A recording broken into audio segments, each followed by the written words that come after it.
Hello दोस्तों, स्वागत है आप सभी का ज्ञान दृष्टि यूपीपीएससी चैनल पर। आज हम सभी लोग आरओ 2016 के मेंस हिंदी प्रश्न पत्र और जीएस प्रश्न पत्र को देखेंगे।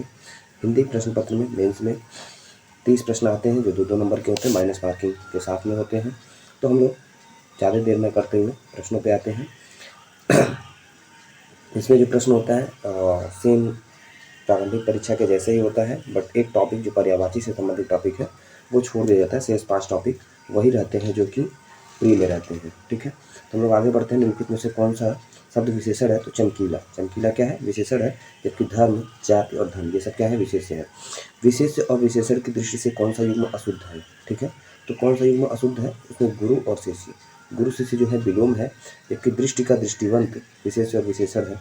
मणि और रत्न, दीपक और तेल, ये सब क्या है? अशुद्ध है। निम्नलिखित में से कौन सा अशुद्ध कथन है? तो जो केवल सर्वनाम की विशेषता बताए उसे विशेषण कहते हैं। तो जो विशेषण होता है संज्ञा या सर्वनाम दोनों की विशेषता बताता है, ना कि केवल सर्वनाम की। ठीक है, उसके बाद अगले प्रश्न को हम देखते हैं। तो छात्रों ने, प्रश्न है निम्नलिखित वाक्यों में से कौन सा वाक्य अशुद्ध है? तो छात्रों ने पंडित नेहरू को अभिनंदन पत्र अर्पित किया।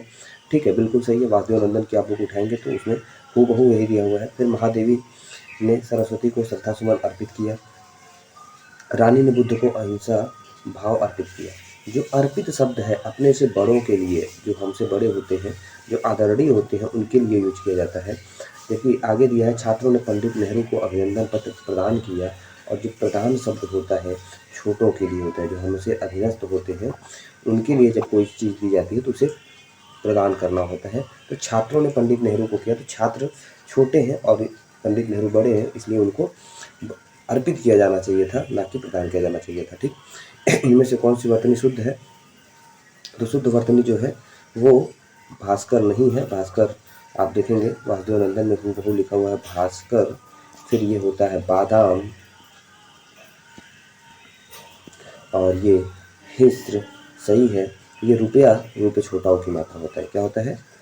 हिस्र, रुपया रुपये छोटा की मात्रा होता है।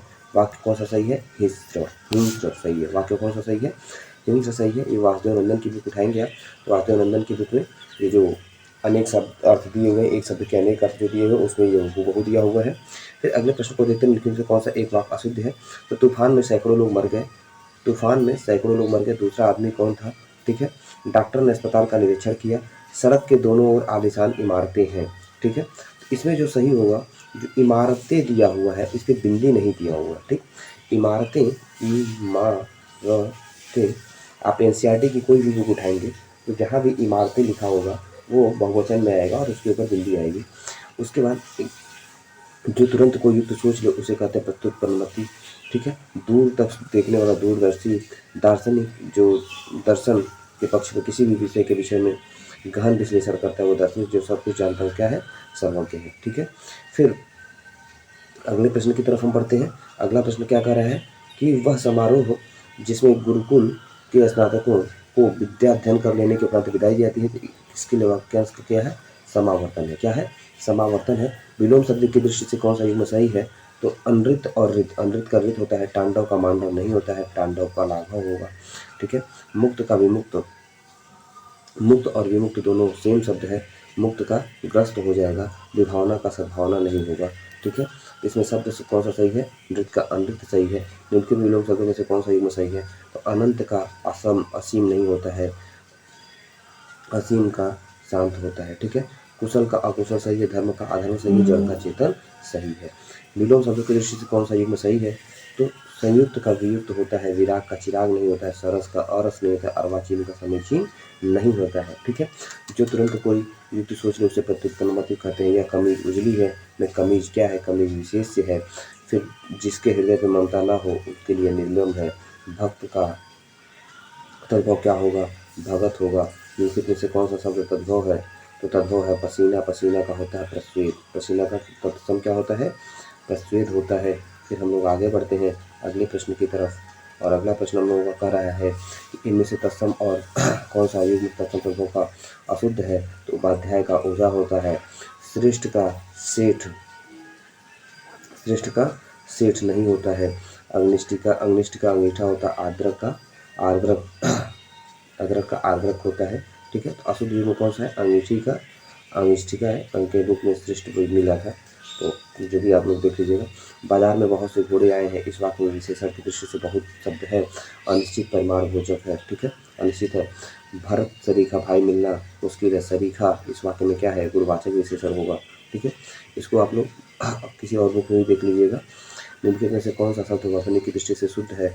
तो निरहंकारी नहीं होता, निरहंकार होता है। पैतृक शब्द पैतृक होता है, निर्दयी इस तरह से लिखा जाता है, ठीक है। तो जो जागृत है ये इस तरह से लिखा जाता है। आप वार्तिकनंदन की बुक देखेंगे जो विशेषण और विशेष्य वाला पोर्शन है, वहाँ पे ये दोनों दिया हुआ, जागृत और जागृत। शुद्ध वाक्य को चिन्हित करना है। खेद है कि आपने मेरे पत्रों का कोई उत्तर नहीं दिया। जब कोई पत्रों का उत्तर नहीं देता तो खेद जताया जाता है, न कि क्षोभ या दुख या शोक जताया जाता है। जो जोता बोया न गया हो उसे अकृषित बोलते हैं, ठीक है, अकृषित बोलते हैं। जो सब कुछ खाने जानता है तो उसके लिए जो सर्वभक्षी होता है, सर्वाहारी होता है, या सर्वभक्षी जो सब कुछ खा जाता है, ठीक है, सब कुछ खाने वाले को सर्वभक्षी भी बोलते हैं या सर्वाहारी बोलते हैं। तो उपयुक्त में से कोई नहीं ऑप्शन हो सकता था। उसका जो दूसरों की जगह से, जो एक जगह से दूसरी जगह न ले जा सके उसके लिए अस्थावर शब्द होता है। उसके बाद अगला जो प्रश्न है हम लोगों का कि उन्मूलन का सही विलोम क्या होगा? रोपण होगा। गगन चुंबी को सर्वथा शुद्ध विलोम क्या होगा? तलस्पर्शी होगा। आघात का जो विलोम होता है वो होता है प्रतिघात। आघात का क्या होता है? प्रतिघात, ना कि बलाघात। ये मेरा गलत हो गया था। फिर उसके निम्नलिखित में से कौन सी वर्तनी शुद्ध है? तो आजीविका अशुद्ध है। आजीविका कैसे लिखी जाती है? आजीविका, आजीविका। फिर जो सब कुछ के लिए जानता है, जो दूसरे ले जा सके स्थावर है बांका। बांका का जो वो होता है बांका का जो वक्र होता है, बांका का क्या होता है? वक्र होता है, ठीक है। निम्नलिखित में से कौन सा शब्द तत्सम नहीं है? तो पंसारी जो है, पंसारी का तत्सम होता है पणेशाली। पतन का पढ़ना, पीटक का पिटारा, प्रहार का पहाड़, ठीक है। कौन सा तत्सम प्रथम युग में सही है? तो कौड़ी की कपर्दिका होता है, कपार्दिकी नहीं होता। अपाहिज का अपाद हस्त होता है, आपाद हस्त नहीं होता। ऊस का अवश्य सही है, गेहूँ का गोधूम गलत है। तो हमने देखा कि मेंस में जो प्रश्न पत्र आए थे वो हो गए। अब हम लोग अगले जो एसे का प्रश्न था उसको भी देख लेते हैं। एसे में 3 खंड आते हैं, 600 शब्दों में हमको आंसर करना होता है और कहीं पे भी नाम, पता, टेलीफोन नंबर और ये सब लिखना होता है। ये कुछ जरूरी निर्देश होते हैं। उसके बाद टॉपिक देख लेते हैं कौन कौन से टॉपिक है। तो जो खंड 1 होता है उसमें साहित्य समाज की पुनर्दृष्टि साहित्य से होता है। दूसरा होता है वर्तमान समाज और युगों की रचनाशीलता, वर्तमान में लोकतंत्र की दशा और भावी स्वरूप। ये खंड 1 में से किसी एक पे आपको 600 शब्दों में निबंध लिखना होता है। 6 पेज या 7 पेज रहते हैं लगभग। फिर खंड 2 पे आते हैं पर्यावरण प्रदूषण की महामारियों की मूल है। कोरोना महामारी से उत्पन्न आर्थिक संकट और दुष्परिणाम, कृषक की समस्या और उनका निदान। इससे भी आप कोई एक ऐसे का टॉपिक उठा के लिख सकते हैं। और खंड 3 में भारत चीन सीमा विवाद, विविध परिणतियाँ, नई शिक्षा नीति, उपादेयता क्रियान्वयन की समस्याएं, स्थानीय स्तर पर रोजगार सृजन की आवश्यकता। तो ये 3 हमारे टॉपिक होते हैं। तीनों टॉपिक में से किसी भी एक टॉपिक पर, एक टॉपिक पर, तीनों खंड में से 9 टॉपिक होते हैं। 9 टॉपिक में से तीनों खंड के एक टॉपिक को पकड़ लेके हमें एक से लिख देना होता है। तो साथियों, आप सभी को ये वीडियो कैसी लगी कमेंट में ज़रूर बताएं। चैनल को लाइक शेयर और सब्सक्राइब करना ना भूलें। थैंक यू, धन्यवाद।